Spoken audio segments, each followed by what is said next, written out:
Well, again, first of all, we're coming off a game last night where it's nice to see us swing the bats well, and something that we've been working on and making some adjustments with our hitters after the Florida State series. So it's good to see some of the things that we've been doing is kind of coming, to fruition, I guess. But another ACC series, which basically we got every weekend. Duke, who's coming in, maybe not playing as well as they came into the season, ranked in a lot of polls and highly touted, and for whatever reasons, I don't know. They're maybe not playing up to where they thought they might be. But having said that, still dangerous. We need to make sure we're playing well. I'd like to think going into the series we are playing a little bit better, and we've won 4 out of 5, I guess, on the road, and we haven't done a good job at home, and we need to make sure we do a better job of that. And that's something I know I'll talk about with the players today. But we need to take care of business here at home and just hopefully continue to build off of what we've been doing offensively. Thought we've played pretty well defensively over the stretch too, as well, other than one game at Virginia. We played very well last night defensively, I thought. And of course, the pitching obviously is always going to be important. So big weekend, and we just got to be ready to play come tomorrow. Great. All right, Gino, our first question for you comes from Christopher Stock of Inside the U. Chris, go ahead. Yeah, Coach, a lot of guys had hits, but good to see Adrian and Alex drive in runs. That's got to be good for your team. Yeah, it is. Adrian, Dell has been just doing okay, but we all know he can be so much more capable than being okay for him. He's hovering around 300 batting average, and, just hadn't quite gotten it going the way he can. And he's a guy that we've spoken with, myself and Lopes, and have worked with, and, getting him back to just hitting the ball all over the field, which is what his strength is. He's a pure hitter. He's a bat to ball skill guy. He's not a power home run guy, although he'll hit them, and he'll hit his fair share at college and at the next level. But he's a line drive, flat swing that hits the ball over the field. And that's what he did last night. He hit bullets all over the place and, of course, knocked in 4 runs, and had 3 runs he scored, knocked in 4 RBIs. So, and Terrell, too, is a guy we know we got to get going as well. And he's shown spurts of it, but we need him to be more consistent. And, again, we need to build off it. We're still not there, but you want to get as many guys in the lineup going as possible that are, on all cylinders. And that's what we're trying to strive to do with everybody. So it was good to see us. A lot of guys hit some balls really hard last night. All right, Gino, we're going to go to Susan Miller-Degnan of the Miami Herald. Susan, go ahead.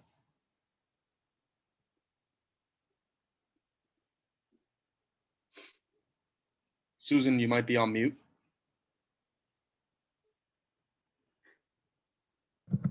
Can you hear me? Yes. Okay, great. So sorry. Hey, Gino, how are you? I'm good. How you doing? Good. Just a couple things. Why do you think they're not doing as well at home? Could it be, not as many fans and stuff? And also, I was watching, obviously, as I watched that game last night, I was thinking, oh my God, 21 runs. I know sometimes baseball people are superstitious. Yeah. It's a lot of runs. Would you rather have them spread it out a little? You know what I mean? No, I mean, obviously you want to keep it going as much as you can, and don't think like that. But in terms of the home field, our play, I don't know. We haven't played well at home. Why haven't we played home? The fans not being here, that might have more of an effect on the other team. It shouldn't have an effect on us, the way we play. But the bottom line is, the way I look at it, we had one series against Florida State that we want to forget. It's a never-ending nightmare that you want to wish that it was a dream, but it wasn't. But that's fine, as long as we own it and we understand from it, learn from it, which is what we're trying to do. And at the end of the day, the team that plays the best at the end of the season is going to be the team that wins it in this sport. That's the way it always works. Baseball is a long season. A lot of things happen. And as bad as that weekend was, we have to turn the page, again, learn from it and grow. And that's something we're working on striding to do. We lost 3 games that weekend, and then we lost 2 out of 3 to Virginia Tech, which, we weren't playing very well at that time. We just a stretch there where we weren't playing well. So I'm not too concerned about it. I mean, I'm not saying it's 9 games. I think we're 4-5 or whatever it is. We've played more games. I don't know. David would know this, but I think we might play more games on the road than we have at home so far. It's close anyway. So we just need to get, we're playing good baseball right now. We need to build off of that. And that's what I'm looking forward to doing this weekend. Thanks, Gino. All right, we're going to go to Josh White of WVUM. Josh, go ahead. Hey, Gino, how are you? Good, Josh. How you doing? Good. I've got 2 questions for you. Just first off, Jake Garland and Jordan Dubberly, 2 pitchers that have really come along and made an impact in your starting rotation. Just what have you seen from them, really stepping up and elevating their game? Yeah. Well, I'll start with Jake because he threw last night and he's been, amazing. Just ground balls. That's what comes to my mind. Throws a lot of ground balls. He's not walking anybody. He's making guys swing the bat. He's got the sink. He's got his changeup working. He's commanding the zone with his fastball. But the main thing is he's getting a lot of guys to hit ground balls. I think they hit 12 maybe in the 6 innings he threw last night. He got a couple double plays.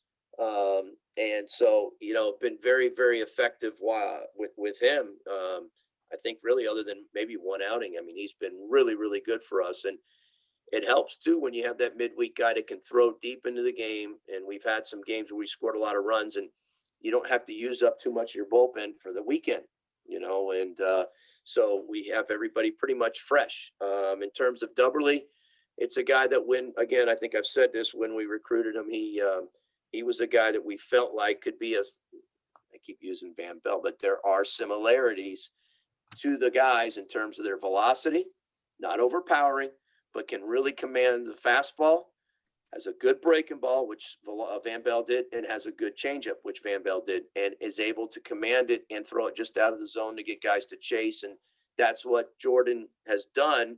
And he's just gotten better and better. And again, another guy, I'm repeating myself, that came off of surgery prior to him coming to Miami. We signed him and then he had surgery, but he's just coming out, over a year now with that. And his velocity's kind of gone up a little bit. I don't know if it's going to go up much more because he's already getting up into the low 90s. He's high 80s, low 90s, again, like Van Bell was. But just he's a guy that obviously has earned a position that he's in right now. So he will go again, obviously, on Sunday for us. And then also, I know just from the bullpen, that's been an area of not necessarily concern, but just trying to piece it together to get to Carson Palmquist on the back end. I noticed Ben Wenger hasn't pitched since March 12th. Is he injured or kind of what's his status right now? He had to get, yes, he did have a minor surgery. He had to clean out some floating little chips in there, which was good. Everything went excellent.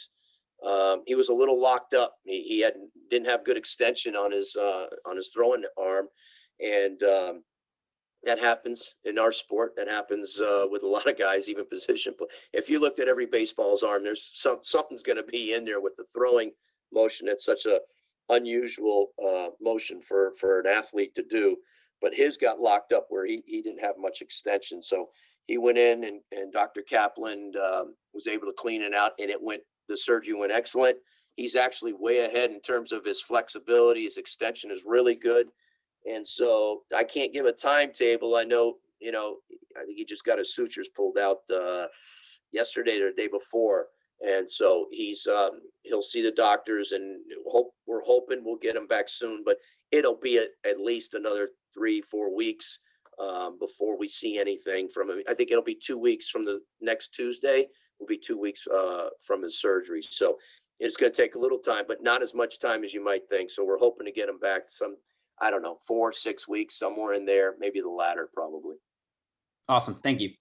Yeah. All right, Gino, we have time for a few more. We're going to go to Wyatt Kopelman of UMTV. Wyatt, go ahead.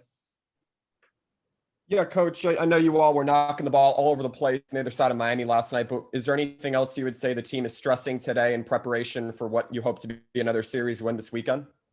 I think just building off of what we're trying to do here. And again, I won't go into all the specifics of it, but just we got to have a better approach at the plate, and we're still working on it. But that's one of the things I think that woke us up against Florida State. And, we just very poor approaches with all of our hitters, and it's something we had to clean up. And again, it's a work in progress, but we're doing a better job of it. I see good signs of it. positive signs. But we need to build off of that. So we'll be working on that in practice today. Baseball's such a repetition thing. You're obviously always going to be working on things you're normally working on, and then and kind of building off of that. So there's nothing in specific other than my message to the players is definitely we want to set the tone for the series tomorrow on Friday. Always win that first series is important. And of course, mentioning about playing, we want to play more consistently and better at home, because ideally I'd like to be at home. I told the players I think it was last night after the game, I have a dream that we hopefully play well enough that we host here, and that maybe the pandemic has opened up where fans can come to the ballpark. And that might be wishful thinking, but I'll tell you what, I'll be upset if we're on the road and all of a sudden they open up crowds and it's packed house and we're on the road somewhere else and we could have been at our place. And I'm not saying that's going to happen, but it could. We don't know. But we need to be playing well. The bottom line is if we're hosting, that means we're playing well and we're in a good position. So, and I've talked about it. I haven't talked about it much about hosting, but we are starting to talk. We're almost at after this weekend, we'll be at basically at the halfway point. We got one game to make up, but we'll be at the halfway point, and we put ourselves in a position where we got to work our way back up if we want to have that opportunity to host a regional and a super regional, which means you need to be in the top 8 to do that. All right, Gino, we're going to do 2 more. We're going to go back to Susan Miller-Degnan of the Miami Herald. Susan, go ahead. Thanks, David. Gino, I just want to make sure with Ben, I know you're talking about his arm, so it's obviously something with his arm, but was his elbow that he got stuff cleaned out, or is the other part? Elbow. Yeah, it was his elbow. Okay, thanks. Yep. All right, Gino, the last question's from Josh White. Josh, go ahead. Thanks, David. Gino, just 2 quick ones for you. Daniel Fetterman now in the bullpen, just his role and how much that helps your bullpen in terms of just length that he can provide. And then obviously, since you've taken over the program, you guys have really controlled midweek games, which was a problem the couple of years before you took over. Just the importance of winning those games and obviously last night dominating and, taking care of business. Well, in regards to Fetterman, you're right. It lengthens it up when he comes in, because he can go an extended period more so than most of those guys in the pen, because he's been able to do that.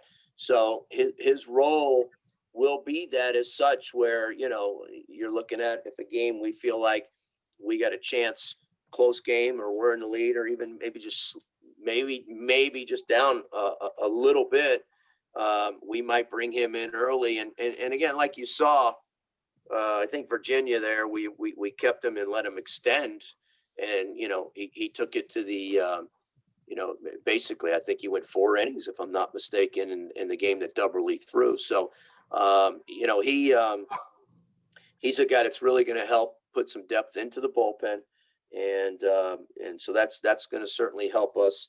And in regards to what was the other question? I'm sorry, Josh. Just the midweek games. Obviously, that was a struggle in 2017 and 2018, kept you guys out of the postseason. And since you've taken over, you guys are 17-4 in those games. And you just talked a little while ago about hosting regionals, and obviously that's so important to you saw it in 2019 where every game matters and every game can be the difference of hosting or not hosting. Just taking care of business in those midweek games. How important is it? You just answered the question the way I would answer it. I was very aware of 17 and 18 and the fact that we didn't play well in midweeks, got a losing record if you looked at the 2 years, and I couldn't put a finger on it other than we played horrible. I just no life, no energy, and sometimes those midweek games can do that to you. When we did have crowds, because those midweek games don't have much crowds. You're playing at 6 o'clock. You're in the middle of the school week, and your mind's on other things. And I don't think we were focused and ready to play in those games. So it was stressed from day 1 in 19 how important it was, because it kept us out of the tournament. And we didn't have good years, but if we would have played well in those midweek games, if you remember in 17 and 18, we were that team that was just on the outside looking in. I think we were like one of the 4 teams in one of the years that was just missed getting in. And we're talking about a streak that was an NCAA record for 44 years. So that was brought up in 19, and we did a good job. And I didn't know our record until you just said it over the last 3 years, but that's the way it should be. That's the way we need to be. And it will help us down the stretch. We only have 8 of them this year, where in the past you have 14 midweek games. This year we have 8, but we need to make sure we take care of those games, because it will help us down the road, like you said, when they start looking at tournament teams and who's hosting and who's not. Obviously, we need to play well in our conference too, as well. But the midweeks have been emphasized, and I have been happy how we have played in the midweek games for the most part.